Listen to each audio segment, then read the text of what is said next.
রুবেল হোসেন প্রশ্ন করেছেন, বিবাহে খুতবা না দিলে বিয়ে হবে কি? বিয়ে হবে, তবে সুন্নতের খেলাফ। খুতবা দেওয়া হচ্ছে সুন্নত, ইজাব কবুল, এটা হয়ে গেলে সাক্ষী প্রমাণ থাকলে বিয়ে কিন্তু হয়ে যাবে। কিন্তু শুরুতে যে আমরা খুতবা দিই, খুতবা দেওয়া এটা সুন্নতে মুস্তাফা সাল্লাল্লাহু আলাইহি ওয়াসাল্লাম। বিয়ে হয়ে যাবে, তবে ওই বিয়েতে বরকত কম থাকবে, কারণ রাসূল করিম সাল্লাল্লাহু আলাইহি ওয়াসাল্লামের সুন্নতের খেলাফ কাজ করবার কারণে ওখানে আল্লাহ এবং রসুলের একটা নেক নজর থাকবে না। এজন্য কোর্ট বিল্ডিং এ যে বিয়েগুলো হয়, বিয়ে হয়ে যায় কিন্তু বিয়েটা বেশি দিন টিকে না। আপনি দেখবেন যে ওখানে বিয়ে ভেঙে যাচ্ছে, 2 বছর পরে ঝামেলা হচ্ছে, কিন্তু আল্লাহ রাসূল বলেছেন তোমরা মসজিদে আকদ করো, মসজিদে বিয়ে পড়াও, এটা সুন্নত। একজন যোগ্য আলেম, যিনি তাকওয়াবান আলেম, এলাকার মধ্যে সবচেয়ে আলোচিত ব্যক্তি, আলোচিত মানুষ, গ্রহণযোগ্য মানুষ, ওনাকে নিয়ে আসো, উনি খুতবা দেবেন, ইনি ইজাব কবুল করাবেন, তারপরে ইনি মিলাদ কিয়াম দরুদ সালামের পরে মুনাজাত করবেন। অনেকে মিলাদ কিয়াম দরুদ সালাম পড়লে গোসা হয়ে যায়, কয়টা বেদাত।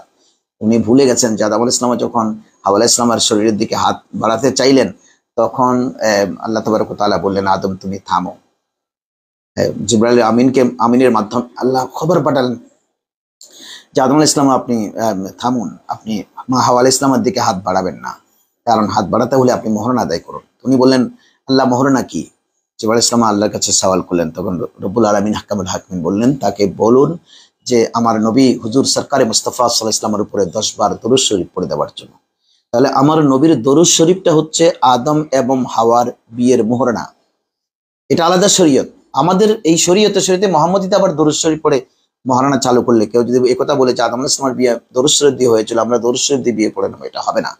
ওনার শরীয়ত রহিত হয়ে গেছে রাসূল করিম সাল্লাল্লাহু আলাইহি ওয়াসাল্লাম আসবার পরে, তবে সেটা আমাদের জন্য শিক্ষণীয়। এটা আদমের সুন্নত হচ্ছে দরুদ শরীফ বিয়েতে পড়া। যেই বিয়ে আদম এবং হাওয়ার বিয়ে হয়েছিল দরুদ শরীফের মাধ্যমে, আমরা আমাদের সেই নবীর দরুদটা আমাদের বিয়ে মাহফিলে পড়তে পারবো না, এটা বেদাত হবে। এর চেয়ে দুঃখজনক ব্যাপার কি আর হতে পারে? সুতরাং এই বিয়েতে আপনি রহমত কিভাবে কামনা করতেছেন? এজন্য বিয়েতে খুতবা, দরুদ, মুনাজাত এগুলো সবকিছু থাকবে, মসজিদে হবে, এটা হচ্ছে উত্তম পন্থা। তবে খুতবা ছাড়া কেউ বিয়ে করলে বিয়ে হয়ে যাবে, তবে ওই বিয়েতে বরকত এবং রহমত থাকবে না।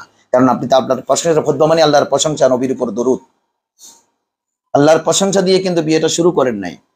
আমরা যে প্রথম শুরুতে খুতবা শুরু করি, আলহামদুলিল্লাহ আলহামদুলিল্লাহি নাহমাদুহু ওয়া নাস্তাঈনুহু ওয়া নাস্তাগফিরুহু ওয়া নাউযু বিল্লাহি মিন শুরুরি আনফুসিনা, পুরো খুতবাই তো আল্লাহর প্রশংসা, রাসূল করিম সাল্লাল্লাহু আলাইহি ওয়াসাল্লামের গুণগান, রাসূল সাল্লাল্লাহু আলাইহি ওয়াসাল্লামের দরুদ।